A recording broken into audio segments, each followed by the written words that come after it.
성도 여러분 안녕하세요. 오늘 우리 또 구역 기도회 우리 교제를 가지고 하게 되었습니다.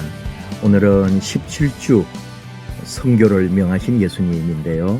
우리가 16주 한 주는 쉬었습니다. 고난주간 우리 밤기도회도 하고 또 우리 고난주간 보내고 부활주일에 관계되는 말씀이었는데 한 주간 우리가 쉬면서 넘었습니다. 17주 성교를 명하신 예수님.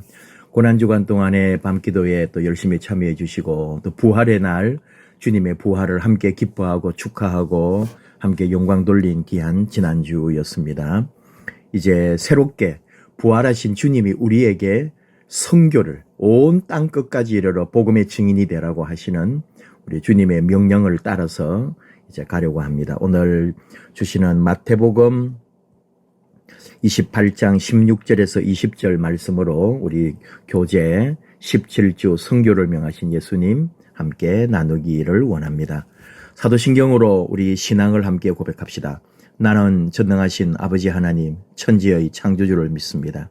나는 그의 유일하신 아들 우리 주 예수 그리스도를 믿습니다. 그는 성령으로 잉태되어 동정녀 마리아에게서 나시고 본디오 빌라도에게 고난을 받아 십자가에 못 박혀 죽으시고 장사된 지 사흘 만에 죽은 자 가운데서 다시 살아나셨으며 하늘에 오르시어 전능하신 아버지 하나님 우편에 앉아 계시다가 거기로부터 살아있는 자와 죽은 자를 심판하러 오십니다. 나는 성령을 믿으며 거룩한 공교회와 성도의 교제와 죄를 용서받는 것과 몸의 부활과 영생을 믿습니다.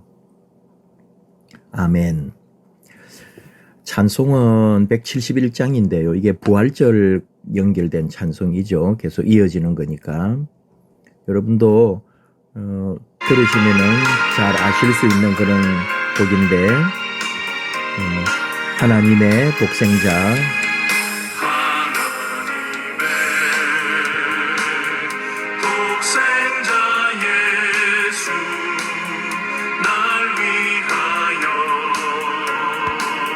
기억나시죠?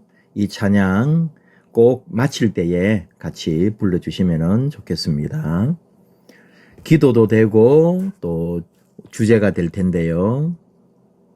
우리 같이 한번 읽을까요? 예수님의 능력과 권위를 믿음으로 선교 명령에 순종하게 하소서. 예수님 능력과 권위를 믿음 안에서 믿고 선교의 명령을 수행하자. 그런 내용입니다. 말씀 마태복음 28장 16절에서 20절 우리 교재 말씀 그대로 같이 말씀 보실까요?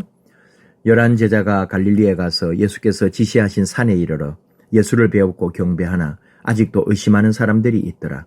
예수께서 나와 말씀하여 이르시되 하늘과 땅의 모든 권세를 내게 주셨으니 그러므로 너희는 가서 모든 민족을 제자로 삼아 아버지와 아들과 성령의 이름으로 세례를 베풀고 내가 너희에게 분부한 모든 것을 가르쳐 지키게 하라. 볼지어다 내가 세상 끝날까지 너희와 항상 함께 있으리라 하시니라. 너무 잘하는 말씀이죠. 아멘. 제목을 붙일 때 지상 대명령이라고 뭐 여러 다른 이름으로도 불리기도 하지만은 주님이 우리에게 주신 위대한 명령입니다. 마태복음 28장은 왕의 승리, 예수 그리스도가 우리의 왕이시고 제자들에게 궁극적 승리,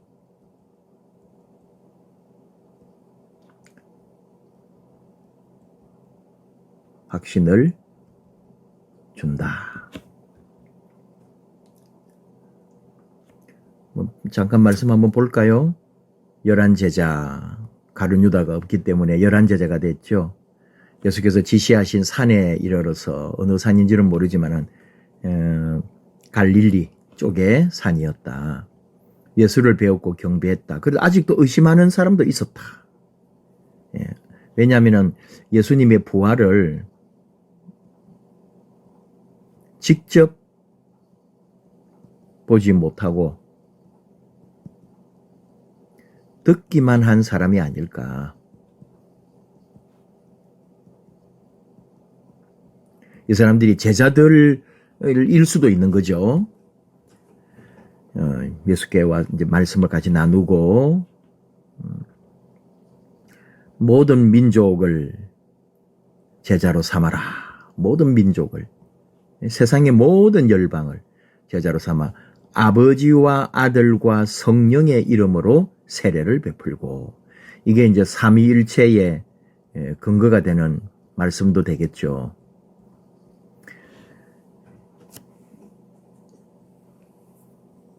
또 무엇보다도 중요한 것은 하늘과 땅의 모든 권세를 예수님에게 하나님께서 주셨단 말이죠.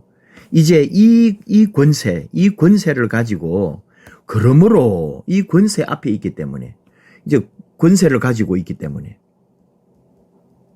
예수님의 권세를 가지고 있으므로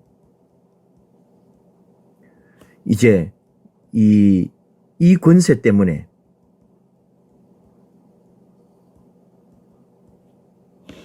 제자들은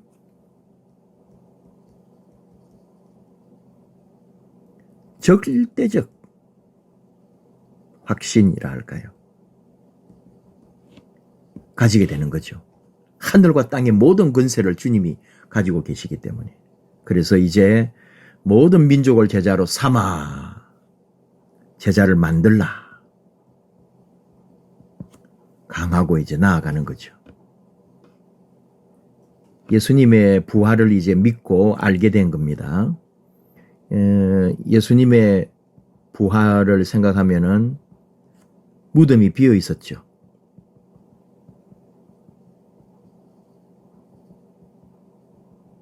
또 제자들 중에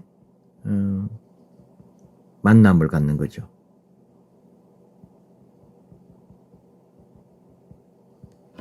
그리고 또 귀한 게 뭐냐면은, 예수님 고난당할 때 십자가 지고 또 신문 받고 그 전에 할 때는 딱 뿔뿔이 흩어지고 도망갔단 말이죠. 예수님과 제자들 사이가 관계 회복, 그리고 제자들이 사역자로 이제 쓰임받게 되는 거죠. 자, 넘어가 볼까요? 인도자 팁. 네로의 박해로 순교자들이 하늘의 영광으로 들어갔습니다. 네로의 정원에서 불에 타 검게 걸린 순교자들을 쳐다보는 배신자들은 죄책감과 동시에 큰 좌절을 느꼈을 것입니다. 그런데 예수님은 부활하신 후에 배신한 제자들에게 나타나셔서 어떤 질책도 하지 않으시고 가장 소중한 복음을 맡기셨다. 제자들은 부활하신 예수님의 용서와 사랑을 만납니다. 교회는 우리를 용서하시고 믿어주시는 예수님의 사랑으로 세워진 감격의 공동체입니다. 그렇습니다. 우리 다 부족하고 좀 그런 게 있는데, 우리는 그 은혜와 사랑을 입은 자들로서 주님의 또 그 권세와 권능을 입고 함께 이 공동체를 이루어가는 거죠. 자, 넘어갑니다. 부활하신 예수님이 제자들을 만나실 때 제자들은 여전히 연약한 모습이었습니다. 그러나 주님은 연약한 제자들에게 구원을 전파하는 중요한 사명을 맡기십니다. 임마누엘로 오신 예수님은 우리와 항상 함께 계시겠다고 약속하셨으며 우리에게 선교의 위대한 사명을 주셨습니다. 주님은 이 사명으로 우리를 회복시키시고 또 우리를 존귀하게 변화시켜 나아가신다. 예수님은 이 우주 만물, 세상의 주관자시다. 또 하나 또 중요한 게 나왔죠. 임마누엘. 예수님은 임마누엘. 임마누엘이 뭐죠? 하나님이 우리와 함께 계시다. 예수님이 곧 하나님, 하늘과 땅의 모든 권세를 가지신 하나님이신 예수님. 그분이 우리와 이제 영원히 함께 하겠다고 사명을 주시면서 우리는 복음 들고 세상 끝까지 모든 민족을 제자로 삼으러 우리는 가는 거죠. 근데 주님이, 예수님이 우리와 함께 하시겠다고 약속해 주셨습니다. 예수님은 배신한 제자들에게 십자가 복음을 맡기셨습니다. 자, 여러분, 한번 실망했거나 한번 너 아니야 라고 이렇게 딱 각인을 하면은 중요한 거 안 맡깁니다. 그리고 다음에 기용을 안 합니다. 한 번만 실수해도 같이 안 알리고 싶은 게 우리 마음이잖아요. 근데 예수님은 이 제자들에게 놀라운 역사를, 온 세계를 뒤바꿀 귀한 사명을 주셨다. 예수님이 잡히시던 밤에는 제자들이 하나같이 주님을 떠났습니다. 예수님을 결코 부인하지 않겠다고 했던 베드로조차도 예수님을 부인하고 자기 살겠다고 예수님을 저주까지 했습니다. 그런데 부활하신 예수님은 제자들을 만나주시고 배신에 대하여는 언급조차 하지 않으셨다. 주님은 오히려 생명의 대가를 지불하고 이루신 가장 귀한 복음을 제자들에게 맡기셨다. 골고다에서는 어쩌면 누가 봐도 예수님이 죽었으니까 졌잖아요. 그러나 오늘 여기 지금 갈릴리에서의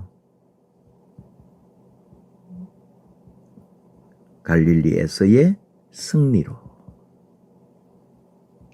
제자들 입장에서 볼 때도 골고다에서는 다 예수님 피하고 숨고 어디 사람들한테 혹 당할까 봐. 그러나 지금 이제 하늘과 땅의 권세를 가지신 예수님으로 말미암아 새로운 사명을, 세상을 구원할 사명을 가지고 나아가는, 그게 진정한 승리죠. 하늘과 땅의 모든 권세를 가지신 예수님이 우리에게 선교를 명령하십니다. 예수님의 명령을 대할 때 우리는 우리의 상태를 생각합니다. 믿음이 부족한데 복음을 전파할 수 있을까? 내가 이렇게 살면서 뭘 할까? 남들이 볼 때 뭐라 그러겠나? 그런 게 우리 속에 있다고요. 전도를 하거나 복음을 전한다고 할 때 내가 더 멋지게, 더 잘나고, 더 막 그렇게 되기를 원하는데 우리는 뭘 기억하라고요? 우리에게 선교 명령을 주신 분이 누구신가를 되새겨 보아야 합니다. 예수님이 우리에게 주셨어요. 사망 권세를 깨뜨리시고 부활하시고 하늘과 땅의 모든 권세를 하나님으로부터 받으신 위대하신 주님이 우리에게 명령하시기 때문에 우리는 내 힘과 내 실력 이런 게 아니고 주님의 권세와 권능과 주님의 능력을 가지고 세상을 향하여 나아가게 된다. 주님은 우리에게 할 수 없는 일 명하시지 않습니다. 우리에게 가장 위대한 권능을 주시면서 선교를 명령하셨다. 사실은 이스라엘 백성에게도 출애굽기 19장 6절 너희가 내게 대하여 대제사장 나라가 되어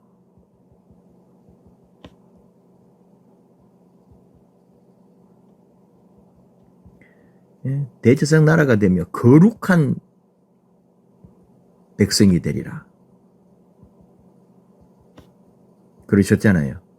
사실은 하나님이 그 유다를 또 히브리 민족을 택하셨었는데 이 하나님의 뜻을 제대로 알지도 못했고 자기들만의 민족주의, 자기들만의 국수주의, 자기들만의 종교로 유대교를 전락시켰지 않습니까? 그러니까 예수님을 통하여 온 세계 열방 모든 세상을 구원할 그런 은혜와 능력으로 주님을 보내주셨고 우리를 이제 그 주님으로부터 받은 사명을 가지고 바로 온 세계를 향하여 제사장으로 나아가게 되는 거죠. 넘어갑니다. 예수님은 우리가 대사명을 이룰 수 있도록 우리와 항상 함께 계십니다. 마태복음은 임마누엘로 시작하여서 세상 끝날까지 함께 계신다는 약속으로 마무리됩니다. 비록 우리가 매 순간 실패하고 좌절해도 주님은 우리와 함께 하시며 사명으로 우리를 이끄십니다. 우리는 주님의 선교 명령에 순종하며 우리 스스로가 복음의 통로가 될 때 복음을 가장 충만히 경험할 수 있습니다. 복음 전파라는 생명의 길로 나아갈 때 우리는 복음의 능력을 경험하며 구원의 기쁨을 누리게 됩니다. 임마누엘, 마태복음 임마누엘이 시작한다. 이게 마태복음 1장 23절 보라 처녀가 잉태하여 그 말씀 기억하시죠? 이 말씀을 가지고 이제 그때 말하기를 아들을 낳을 것이요 그의 이름을 임마누엘이라 하리라 하셨으니 이를 번역한즉 하나님이 우리와 함께 계시다. 임마누엘.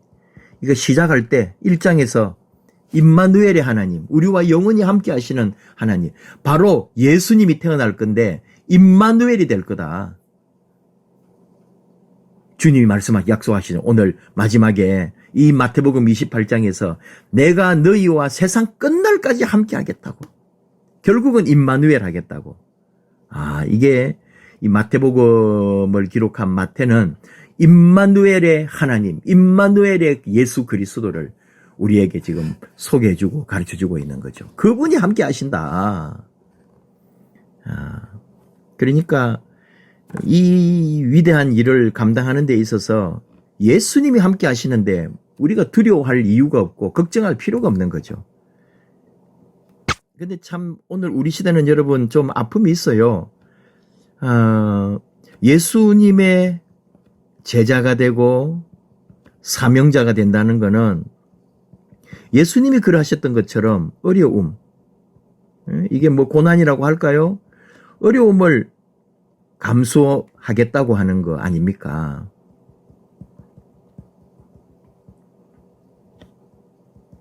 이걸 우리 깔고 가는 거라고요. 이거 내가 당하리라. 어떤 어려움이 있더라도 그 어려움 속에서도 가리라 하는 게 있는데 왜 그럴 수 있어요? 예수님이 임마누엘 하신다니까. 우리와 함께 하신다니까. 그래서 어떤 어려움이 있어도 그걸 감내할 수 있단 말이에요. 근데 문제는 오늘 우리 시대는 힘들고 어렵고 불편한 것을 피해버립니다. 처음부터. 그러니 어떤 결과가 나왔냐? 안타까운 거죠. 사명도 받으려고도 안 해요.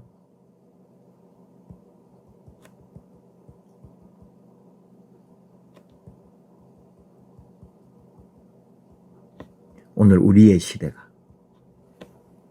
이게 아픔입니다. 예수님은 하늘의 영광을 버리고 땅의 구원을 위해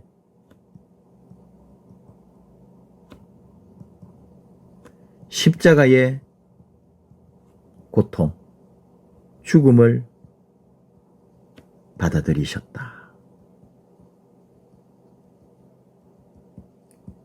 이거를 기억하라. 이런 말이죠. 예수님이 그러하셨는데 결단과 기도, 우리의 연약함을 심지어 배신하는 모습을 십자가 사랑으로 품어주셔서 감사합니다. 나의 배신과 좌절을 회피하지 않고 주님 앞으로 나아가도록 용기를 주소서.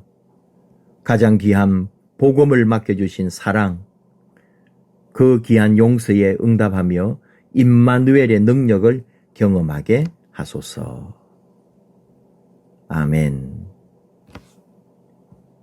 함께 하신다. 나와 영원히 함께 하시는 우리 하나님, 나와 영원히 함께 하시는 예수 그리스도를 생각하는 거죠. 삶 나누기. 자신의 실패와 연약함을 탓하며 부활하신 예수님 만나기를 주저하고 있지 않습니까? 예수님은 제자들의 배신과 실패를 사랑과 용서로 치유하십니다. 부활하신 주님은 지난날의 잘못을 신문하는 분이 아니십니다. 우리는 부활하셔서 오늘도 살아계신 하나님으로 함께 하시는 예수님을 바라보아야 합니다. 말씀과 기도를 통해 사랑의 음성을 들어야 합니다.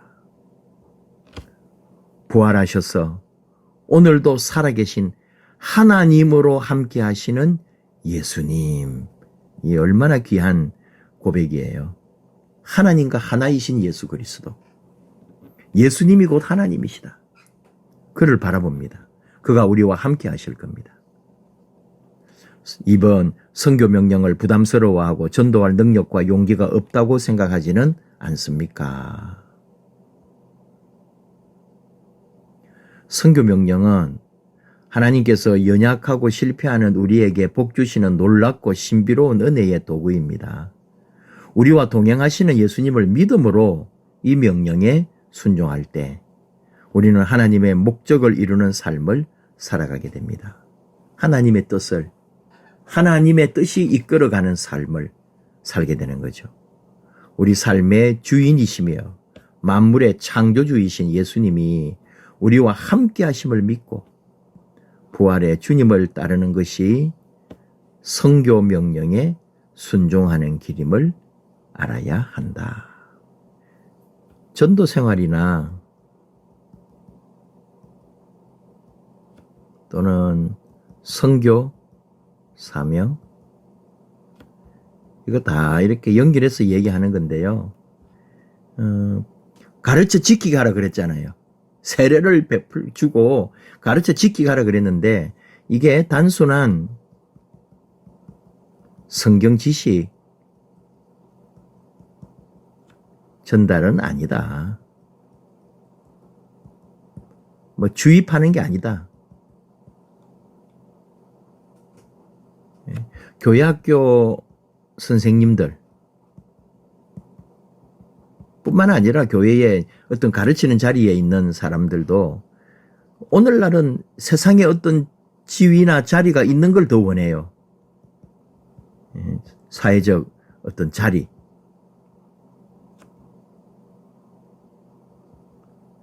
그러나 그게 아닙니다. 세상적 교육 수준 그거보다 성령님으로 충만해야 한다.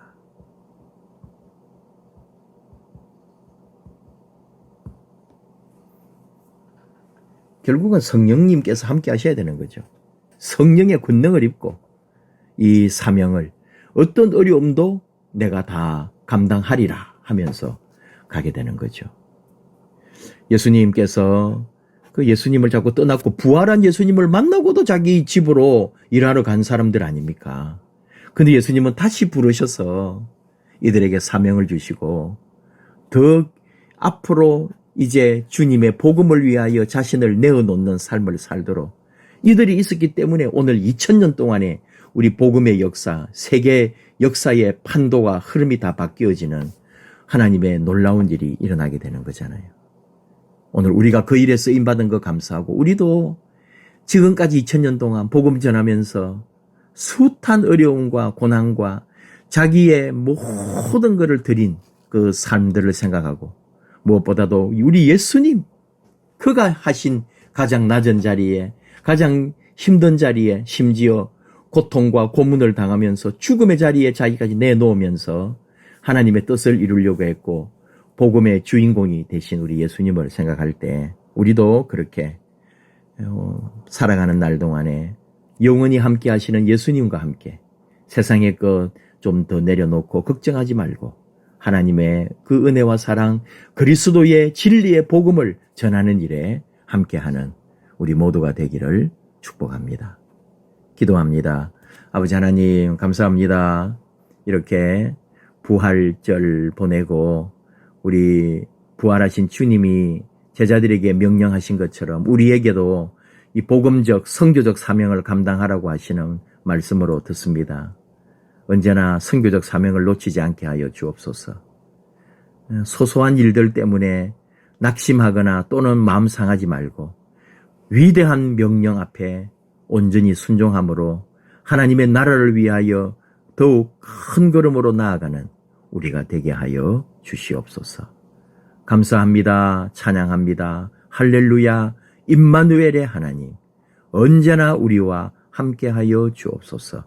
예수님 이름으로 기도하옵나이다. 아멘.